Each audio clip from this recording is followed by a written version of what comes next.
If you're over 60 and you wake up feeling like you're dragging an anchor through the day, you're about to discover 3 morning habits that can rewire your energy levels in ways you never thought possible at this stage of life. I'm talking about simple, evidence-based strategies that take less than 15 minutes total and work with your body's natural physiology, not against it. These aren't trendy hacks or complicated routines. They're clinically sound practices that address the specific metabolic and hormonal shifts happening in your body right now.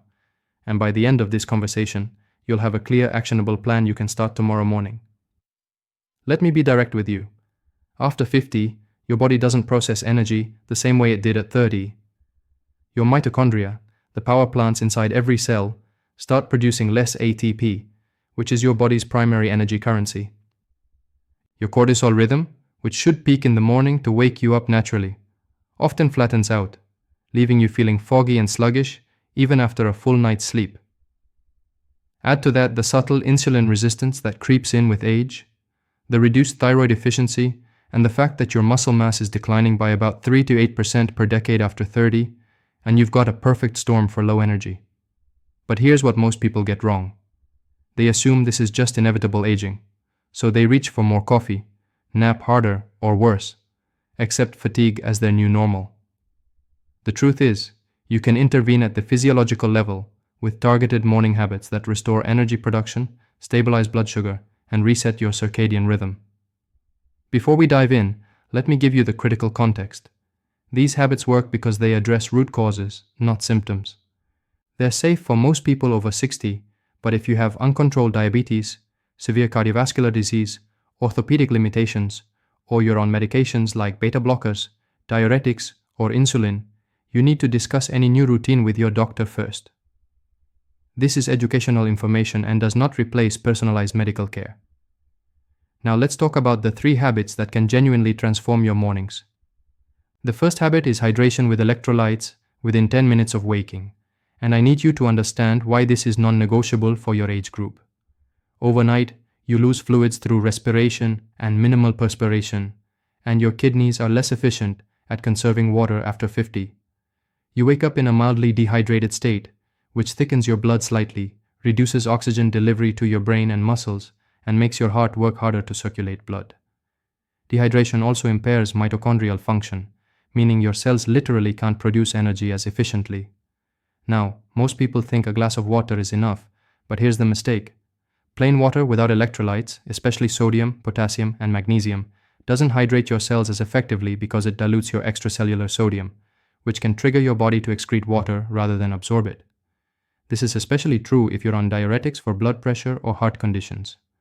What you need is 16 ounces of water, slightly warm or room temperature so your body absorbs it faster, with a pinch of high-quality sea salt, a squeeze of lemon for potassium and vitamin C, and optionally a magnesium supplement or a 1/4 teaspoon of magnesium citrate powder.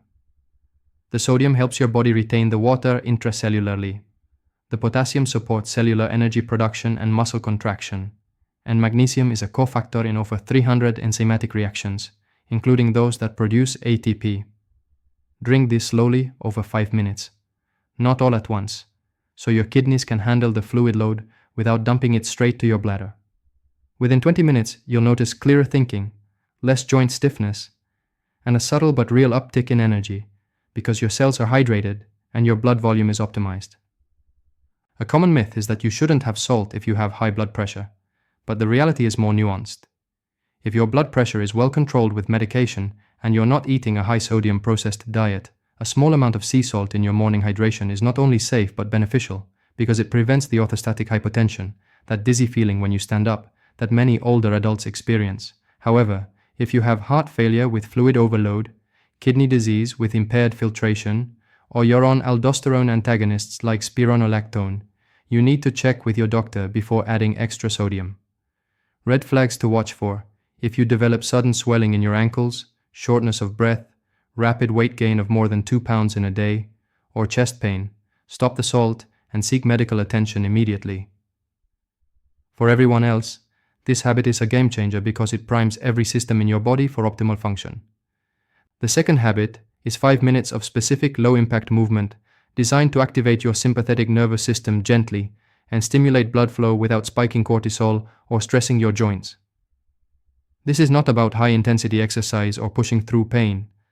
It's about strategic movement that wakes up your neuromuscular system and signals to your brain that it's time to be alert. Here's why this matters after 60. Your autonomic nervous system, which controls your energy levels, becomes less responsive with age. Your sympathetic fight or flight branch, which should kick in naturally in the morning, often stays dampened, leaving you stuck in a low-energy parasympathetic state. Gentle movement activates your sympathetic system without overwhelming it, releases a small amount of adrenaline and noradrenaline, and increases cerebral blood flow, all of which wake you up from the inside out. Additionally, as you age, your proprioception, your sense of where your body is in space, declines, which increases fall risk. Morning movement recalibrates your proprioceptive system, improving balance and coordination for the rest of the day. The specific routine I recommend takes 5 minutes and requires no equipment. Start with 30 seconds of marching in place, lifting your knees as high as comfortable while swinging your arms in opposition. This activates your hip flexors, glutes, and core while getting your heart rate up gently. Next, do 10 slow, controlled arm circles forward and 10 backward, standing or seated if balance is an issue.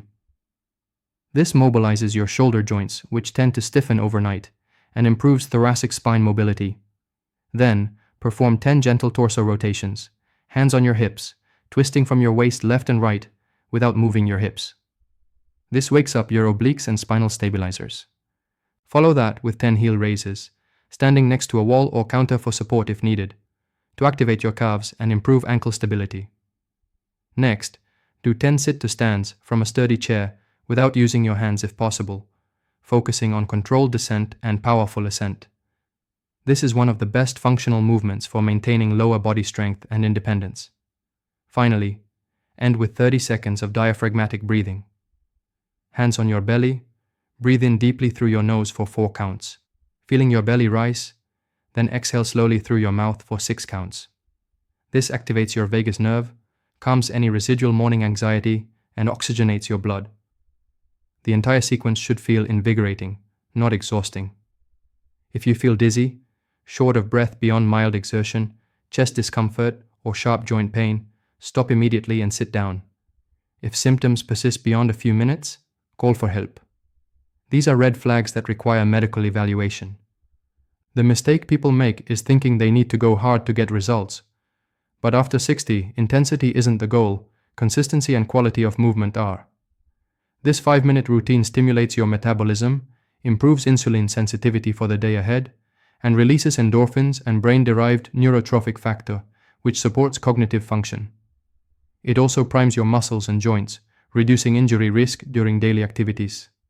If you have severe arthritis, recent surgery, or significant balance issues, modify by doing all movements seated or reduce the range of motion. The key is to move in some way every single morning, even if it's just gentle stretching, because movement signals vitality to your nervous system. The third habit is consuming a protein-rich breakfast within 30 minutes of your movement routine, and this is where most people over 60 sabotage their energy without realizing it. Here's the physiology. After an overnight fast, your blood sugar is relatively low, and your body is in a mildly catabolic state, meaning it's breaking down muscle tissue for amino acids to maintain blood glucose through gluconeogenesis. If you skip breakfast or eat a high-carb, low-protein meal like toast and juice, you spike your blood sugar rapidly, trigger a large insulin release, and then crash within 2 hours, leaving you tired, hungry, and craving more carbs. This is especially problematic after 50 because your insulin sensitivity is lower, meaning you need more insulin to handle the same amount of carbohydrates, and that excess insulin promotes fat storage, particularly visceral fat around your organs, which is metabolically harmful. Additionally, your muscle protein synthesis, the process by which your body builds and maintains muscle, becomes less efficient with age, a phenomenon called anabolic resistance. You need more protein per meal, specifically at least 25 to 30 grams of high-quality protein, to stimulate muscle protein synthesis effectively. A protein-rich breakfast does several things. It stabilizes your blood sugar by slowing gastric emptying and reducing the glycemic response. It provides the amino acids your muscles need to prevent breakdown and support repair. It increases satiety through hormones like peptide YY and GLP-1 so you're not hungry an hour later, and it boosts your thermic effect of food, meaning you burn more calories digesting protein than carbs or fats. Practically, this means your breakfast should include at least 25 grams of protein from sources like eggs, Greek yogurt, cottage cheese, smoked salmon, lean turkey, or a high-quality protein shake if you have difficulty chewing or swallowing.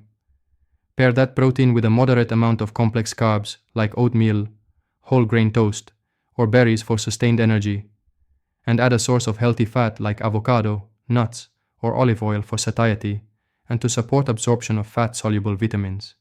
An example breakfast: 3 scrambled eggs with spinach and tomatoes, 1 slice of whole grain toast with a thin spread of almond butter, and a handful of blueberries. That gives you roughly 30 grams of protein, controlled carbs, fiber, antioxidants, and healthy fats. Another option: a smoothie with 1 scoop of whey or plant-based protein powder, a cup of unsweetened Greek yogurt, a half banana, a tablespoon of ground flaxseed, a handful of spinach, and water or unsweetened almond milk. That's easily 35 grams of protein, easy to digest, and nutrient-dense. The myth that you should eat light in the morning, or that breakfast isn't important, is outdated and particularly harmful for older adults who need to preserve muscle mass. Another myth is that high protein is bad for your kidneys, but unless you have pre-existing chronic kidney disease, with reduced glomerular filtration rate, protein within reasonable amounts, up to 1.2 grams per kilogram of body weight, is safe and beneficial. If you do have kidney disease, you need individualized guidance from a nephrologist or dietitian. What you want to avoid is a carb-heavy breakfast that sets you up for blood sugar swings, energy crashes, and increased hunger throughout the day.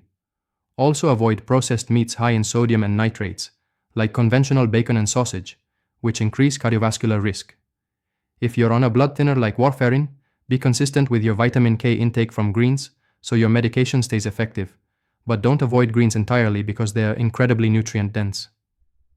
Red flags related to nutrition: if you experience severe nausea, vomiting, abdominal pain, or inability to keep food down, that's not normal aging and requires medical evaluation. If you're losing weight unintentionally or have no appetite for weeks, that also warrants a workup.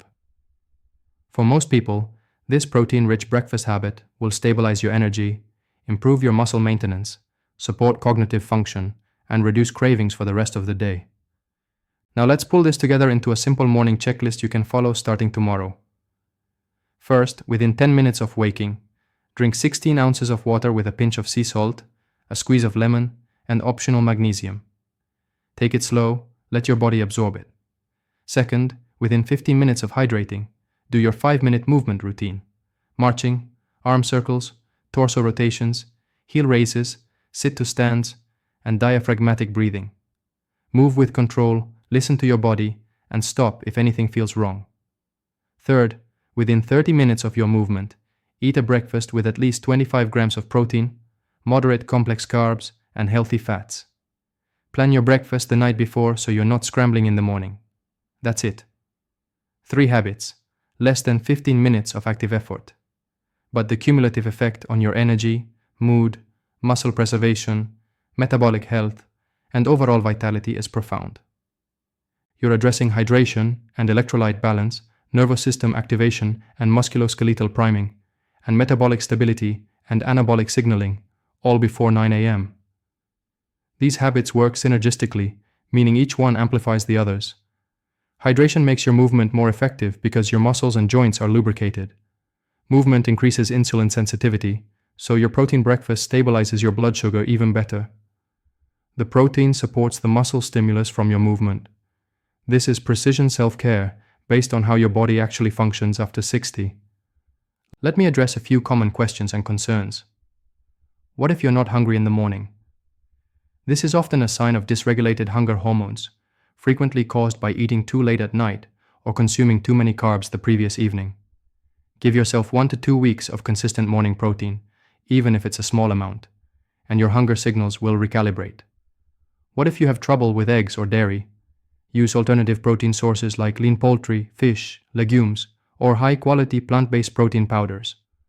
What if you wake up at different times? The key is consistency in the sequence, not the exact clock time.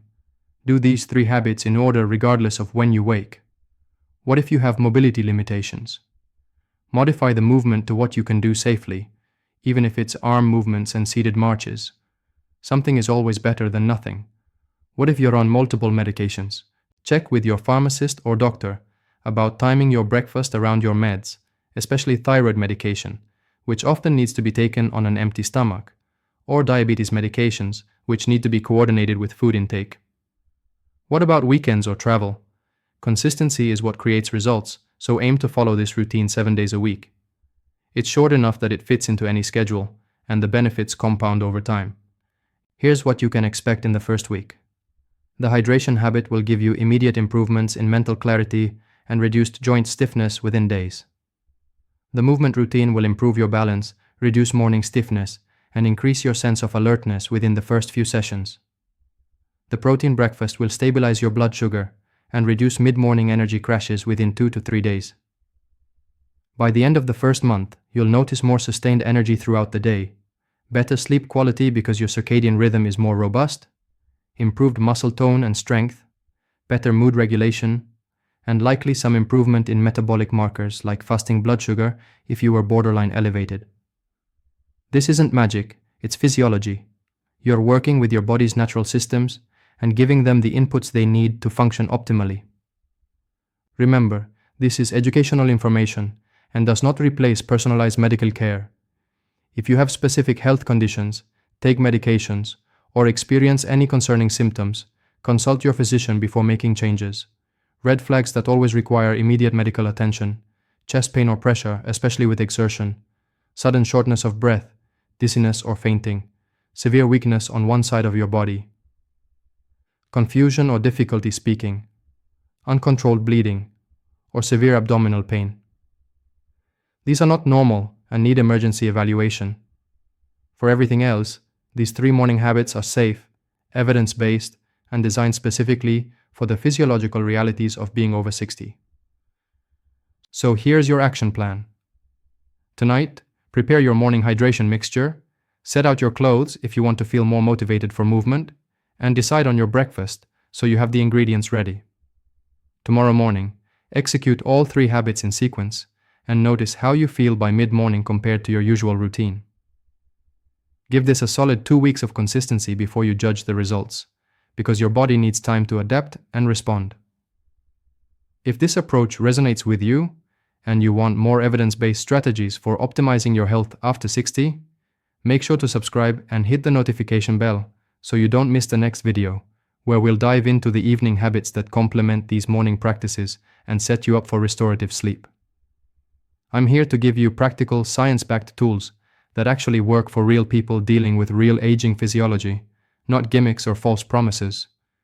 Take care of yourself, move with intention, fuel your body properly, and remember that small, consistent actions create remarkable results over time. You have more control over your energy and vitality than you think, and it starts with what you do in the first hour of your day. Now go make tomorrow morning the beginning of a more energized, vibrant version of yourself.